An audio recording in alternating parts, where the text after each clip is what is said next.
અમરેલી જિલ્લાની સહકારી સંસ્થાઓની વાર્ષિક સાધારણ સભાના સહકારથી સમૃદ્ધિ પરિસંવાદમાં સહભાગી બનતા મુખ્યમંત્રી ભૂપેન્દ્ર પટેલે અમરેલી ખાતે ધારી રોડ પર અમર ડેરીના સેન્ટર ઓફ એક્સલન્સ ખાતે સહકારી સંસ્થાઓની વાર્ષિક સાધારણ સભા અને કૃષિ અને ગ્રામ વિકાસ પરિષદના સહકારથી સમૃદ્ધિ પરિસંવાદમાં સહભાગી બન્યા હતા, જેમાં અમરેલી જિલ્લાના મધ્યસ્થ સહકારી બેંક તેમજ અમરેલી જિલ્લા સહકારી દૂધ ઉત્પાદન સંઘ, અમર ડેરી તેમજ અમરેલી જિલ્લા સહકારી સંઘ તેમજ અમરેલી જિલ્લા સહકારી ખરીદ વેચાણ સંઘ તેમજ સહિતની સહકારી સંસ્થાઓ જોડાઈ હતી। આ તકે મુખ્યમંત્રી ભૂપેન્દ્ર પટેલે જિલ્લાની સહકારી સંસ્થાઓની વાર્ષિક સાધારણ સભાની સહકારથી સમૃદ્ધિને સાકાર કરતો અવસર કહેતા જણાવ્યું હતું કે સ્વતંત્ર સંગ્રામમાં ગુજરાતના બે પનોતા પુત્ર પૂજ્ય મહાત્મા ગાંધીજી અને સરદાર વલ્લભભાઈ પટેલની આગેવાનીમાં ગુજરાત અગ્રેસર રહ્યું છે। સ્વતંત્રતાની ચળવળે સહકારી પ્રવૃત્તિને વેગ આપવાનું કાર્ય કર્યું છે। ગાંધીજીએ ગ્રામ સ્વરાજ અને સરદાર પટેલ ખેડૂતોને એકજૂટ કરી દૂધ સહકારી મંડળીઓ દ્વારા આઝાદીના આંદોલનને નવી દિશા આપી છે। મુખ્યમંત્રીએ ઉમેર્યું હતું કે વડાપ્રધાને સહકારિતાની આપણી મૂળ ભાવનાને બદલાતા સમય સાથે સુસંગતતા રાખીને નવું ફ્લેવર આપવાની દિશા આપી છે। તેઓની આગેવાનીમાં દેશમાં આઝાદીના દશકા બાદ અલાયદું સહકારી મંત્રાલય શરૂ થયું છે। સૌને સાથે લઈ વિકાસના પંથ પર આગળ વધવાની કટિબદ્ધતાથી સહકાર ક્ષેત્રને નવી દિશા અને ઉર્જા મળી છે। આજે ગુજરાતની સહકારી સંસ્થાઓ અને અન્ય રાજ્યો માટે ઉદાહરણરૂપ બની છે।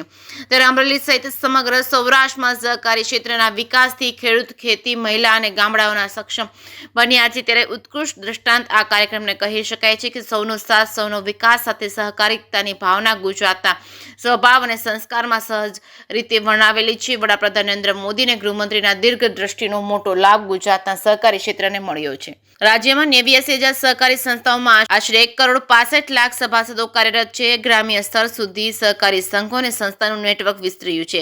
રાજ્યનું સહકારી ક્ષેત્રનું કુલ ટર્નઓવર 4 લાખ કરોડને પાર થઈ ચૂક્યું છે। વડાપ્રધાનના નેતૃત્વમાં સહકારી ક્ષેત્રોને મલ્ટીપર્પઝ બનાવવાની સાથે સહકારી ક્ષેત્ર સાથે સંકળાયેલા ઇકોસિસ્ટમને પણ બદલાવવામાં આવી રહી છે। વર્ષ 2047 સુધીમાં વડાપ્રધાને સૌનો સાથ, સૌનો સહકારની ભારતને વિકસિત રાષ્ટ્ર બનાવવાનો સંકલ્પ કર્યો છે। આ સંકલ્પને ચિતાર્થ કરવા માટે આત્મનિર્ભર ભારત માટે દેશવાસીઓને આહવાન કર્યું છે કે ચીપ હોય કે શિપ હોય તેનું ઉત્પાદન ભારતમાં થવું જોઈએ તેવી નેમ વડાપ્રધાને વ્યક્ત કરી છે। આગામી પવિત્ર નવરાત્રી અને દિવાળીના પર્વમાં વોકલ ફોર લોકલને વેગ આપી સખી મંડળો દ્વારા બનાવેલી સ્વદેશી વસ્તુઓ ખરીદવાનો આગ્રહ રાખી તહેવારોમાં દેશમાં ઉત્પાદિત થયેલી વસ્તુઓને ખરીદીને સ્વદેશી અપનાવી સહકારથી સમૃદ્ધ માટેનો સંકલ્પ સાકાર કરીએ તેવો વિશ્વાસ મુખ્યમંત્રીએ વ્યક્ત કર્યો છે। અમર ડેરીના ચેરમેન અશ્વિનભાઈ સાવલિયાએ સાપ્તાહિક સ્વાગત કરતા જણાવ્યું હતું કે અમરેલી જિલ્લાની સહકારી ક્ષેત્રે હંમેશા આગવી દ્રષ્ટિ રહી છે।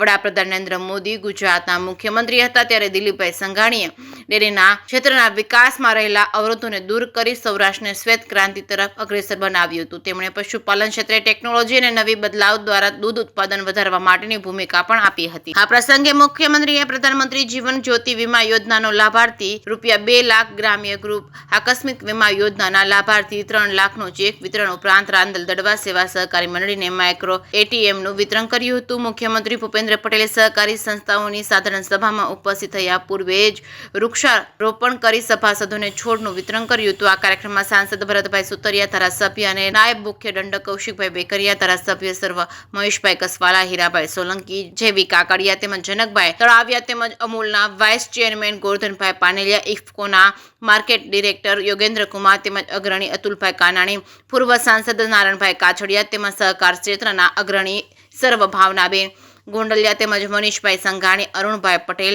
અલ્પાબેન રામાણી તેમજ હરજીભાઈ નારોલા સહિતના મહાનુભાવો ઉપરાંત સહકારી સંસ્થાઓના સભાસદો તેમજ ખેડૂતો, પશુપાલકો મોટી સંખ્યામાં ઉપસ્થિત રહ્યા હતા। JK સિંહ ગુજરાતી સાથે જૈનિક સુચિત્રા, અમરેલી। અમરેલી ટીમ સહકારની એક વિશિષ્ટ કામગીરી રહી છે।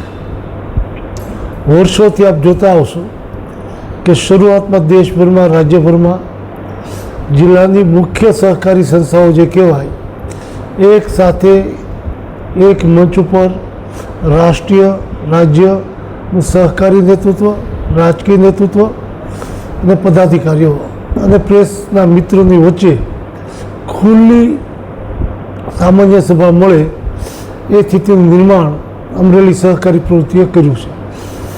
ભૂતકાળમાં ગણીએ તો ગૃહમંત્રી તત્કાલીન થી માંડીને હાલના ગૃહમંત્રી અમિતભાઈ શાહ સુધી, કૃષિ મંત્રી, લગભગ દરેક વર્ષે કોઈને કોઈ હાજર રહેશે. આ વર્ષે અમે મુખ્યમંત્રીને આમંત્રણ આપ્યું હતું અને હાજર રહ્યા. સહકારી પ્રવૃત્તિ દ્વારા માનનીય પ્રધાનમંત્રી નરેન્દ્રભાઈ મોદીએ સહકારથી સમૃદ્ધિ, આત્મનિર્ભર ભારત જેવા નારાઓ આપીને એક રસ્તો દેશની જનતાને, ગ્રામ્ય ક્ષેત્રને મજબૂત કરવા જે આપ્યો છે અને એની યોજનાઓને અમલીકરણ કરવા માટે સહકાર વિભાગ મને અમિતભાઈ શાહને જવાબદારી સોંપી છે. અમિતભાઈએ મોડેલ બાયલોજ બનાવીને દેશમાં સમાનતાથી સહકારી પ્રવૃત્તિઓ એક સાથે ચાલે એના માટે મોડેલ બાયલોજ બનાવ્યા, દેશભરના રાજ્યોને મોકલ્યા અને સૌએ સ્વીકાર્યા.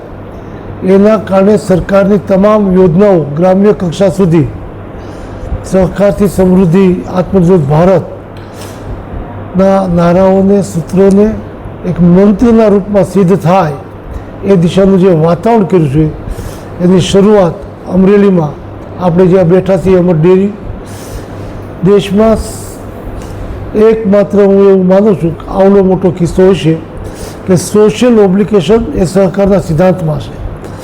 અમરેલી જિલ્લા બેન્કે સોશિયલ ઓબ્લિગેશનના નાતે આવી જ એક એજીએમમાં જિલ્લામાં રોજગારી આપે એવું સંસાધન ઊભું કરવા માટેનો નિર્ણય કર્યો અને જોયું તો ડેરી એક એવું ક્ષેત્ર છે એમાં સામાન્ય રીતે જેને ગામમાં ઘર ન હોય, સીમમાં જમીન ન હોય અને બીજે દિવસે આવક ઊભી કરી શકાય એવો વિચાર કરીને બેંક દ્વારા લોન આપી પશુ ખરીદવું, એનું દૂધ ડેરીમાં ભરવું અને બીજે દિવસે એને પૈસા મળે એ રીતનો નિર્ણય કરીને આ ડેરી ઊભી કરવામાં અમરેલી જિલ્લા મધ્યસ્થ બેંકે શરૂઆતના 2-2.5 વર્ષ સુધી સંપૂર્ણ જવાબદારી, જ્યાં સુધી ડેરી પગભર ન થાય ત્યાં સુધી જવાબદારી ડેરી બેંકે સંભાળીને જે શેર રોકે એને રિડમ્પશન પેટે 10% લેખે સોસાયટીનો શેર પરત આપવાનો નિર્ણય બેંકે કર્યો અને એ પ્રમાણે બેંકે 10 વર્ષમાં ને બદલે 12 વર્ષ થયા. કારણ કે વચ્ચે પોલિટિકલી રાજ્ય કક્ષાએ જે ફેરફારો આવ્યા એમાં કોંગ્રેસના એક એમએલએ વિરોધ લખ્યો અને વિરોધના કારણે સરકારે પ્રતિબંધ મૂક્યો કે આ રીતે ન આપી શકો. ત્યાર પછી પાછો હું મંત્રી બન્યો ત્યારે એ નિર્ણયને ઉલટાવીને મળે એ રીતે વ્યવસ્થા કરી અને દરેક મંડળીને પૈસા પરત આપી શક્યા. અને આનું નેતૃત્વ અશ્વિનભાઈ સાવલિયાએ સંભાળ્યું.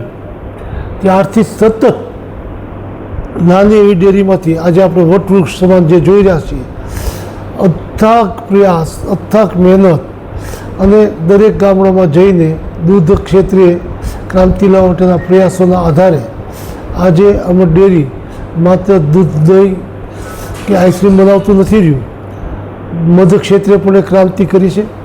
આવતા દિવસોમાં દેશભરમાં એમ્બ્રિયો ટ્રાન્સપ્લાન્ટ ગીર ગાયની કોઈ જ જરૂરત હશે તો દેશભરમાંથી ગુજરાતમાં આવવું પડશે, ગુજરાતમાંથી અમરેલી આવવું પડે અને અમરેલીથી અમર ડેરી સુધી લાંબુ થઈને એની વ્યવસ્થા થઈ શકે એ પ્રકારે અશ્વિનભાઈના નેતૃત્વમાં એમ્બ્રિયો ટ્રાન્સપ્લાન્ટનું કામ કરી રહ્યા છે. એ સફળતાનું કારણ પુરુષોત્તમભાઈ રૂપાલા જ્યારે કેન્દ્રમાં મંત્રી હતા ત્યારે એ બ્રાઝિલ ગયેલા, બ્રાઝિલ પહેલી ગાય જેને ત્યાં ગઈ એને આમંત્રણ આપીને અહીંયા લાવ્યા, અહીંયા એને સ્થળ બતાવ્યું, એનું માર્ગદર્શન લીધું અને એના દ્વારા જોયું છે આજે જે એજીમ થઈ એ સ્થળે આવતા દિવસોમાં 100 વીઘામાં એમ્બ્રિયો ટ્રાન્સપ્લાન્ટ આધારે 3000 જેટલી ગાયોના લક્ષ્યાંક સાથે આગળ વધી રહ્યા છે જે દેશમાં એક ક્રાંતિ સર્જનાર હશે.